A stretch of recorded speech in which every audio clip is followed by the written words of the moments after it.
ধর্মীয় দৃষ্টিকোণের জায়গা থেকে নয়, উনি ওনার আবেগ আইলা থেকে শুরু করে ভয়াবহ দুর্যোগপূর্ণ পরিস্থিতিতে তাকে পেয়েছি, মানবিক বিপর্যয়, মানুষের দুর্দশাগ্রস্ত মুহূর্তে তাকে পেয়েছি।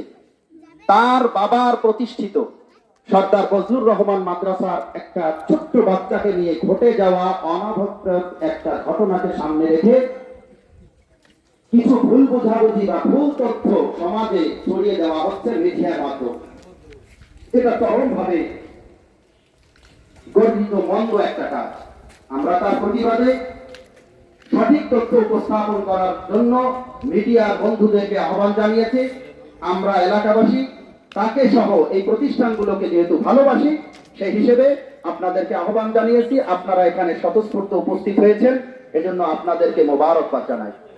আমরা জানতে পেরেছি প্রশাসনের ঊর্ধ্বতন দায়িত্বশীল কর্মকর্তারা আমাদের আশেপাশে উপস্থিত আছেন। সম্মানিত হাজিরিন, আমি আজকের এই উপস্থিতির বিষয়ে মূল বিষয়গুলো আপনাদের সামনে খুব সংক্ষেপে বলার চেষ্টা করব। আমি এই প্রেস নোটটি আপনাদের সামনে উপস্থাপন করব, লিখিত আকারে আপনারা সংগ্রহ করবেন। এ পর্যায়ে এই বিষয়ের পরে কথা বলার জন্য আমি আহ্বান জানাচ্ছি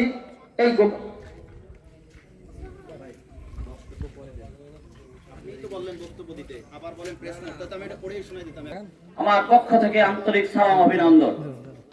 গর্বিত সন্তান, তারই মধ্যে মানুষের প্রিয় একজন ব্যক্তিত্ব, জেবি গ্রুপের চেয়ারম্যান, বাংলাদেশ জাতীয়তাবাদী দলের 24 ঘন্টার 22 ঘন্টা কর্ম করে যার একটি বড় অংশ এই মাটি মানুষের যে সেবায় নিয়োজিত রাখেন, সেই মানুষটি কখনো একটি সমাজে এত সামান্য একটি ঘটনার সাথে জড়িত হতে পারে এটি আমরা বিশ্বাস করি না।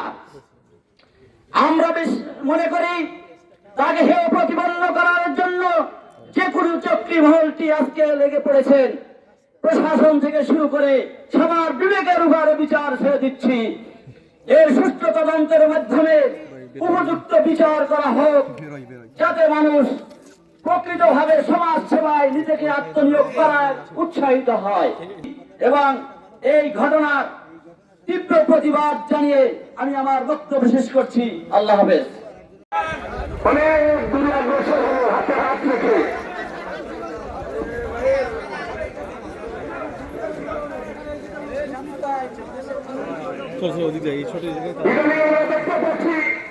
একটি হলুদ সাংবাদিক যারা চাঁদাবাজি করি সর্দার জাহিদ ভাই এবং চেয়ারম্যান জেবি গ্রুপের এবং এর পদ্মনগরের কৃতি সন্তান, তার নামে একটি মাদ্রাসা। এইটা বিভিন্ন মিডিয়ার মাধ্যমে ফেসবুকে সয়লাভ হয়ে গেছে। আমাদের প্রিয় নেতা কোচ উপজেলা বিএনপির সভাপতি সর্দার জাহিদুল ইসলামকে করে তারে বিভিন্ন ভাবে হেয় প্রতিপন্ন করার জন্য আজকে আমরা এই প্রতিবাদ সমাবেশের আয়োজন করেছি।